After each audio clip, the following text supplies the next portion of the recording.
আবার আমাদের বাড়িতে মেয়ের জন্য সরস্বতী পুজো করা চালু হয়ে গেল। বর যখন পড়াশোনা ছেড়েছে তারপর দিয়ে নাকি বাড়িতে আর সরস্বতী পুজো হয়নি, তো বাড়িতেই হতো। তারপরে আমরা সবাই মিলে ডিসাইড করলাম যে ঘরের বাইরেটাই হোক, যাতে বাড়ির সবাই আশেপাশে বাচ্চারা এনজয় করতে পারুক। আর মেয়ে যখন ক্লাস 1-এ পড়বে তখন দিয়ে আমরা ঘরে করব।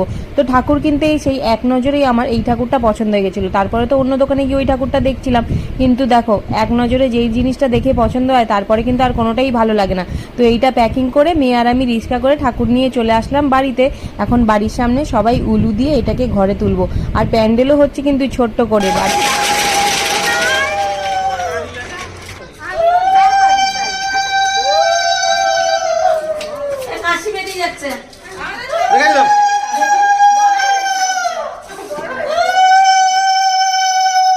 ঠাকুরের মুখটা কেমন হয়েছে তোমরা অবশ্যই কমেন্ট করে জানিও। বাড়ির সামনে দেখো প্যান্ডেল হচ্ছে, প্যান্ডেল পুরো হয়ে যাওয়ার পর তোমাদের দেখাবো।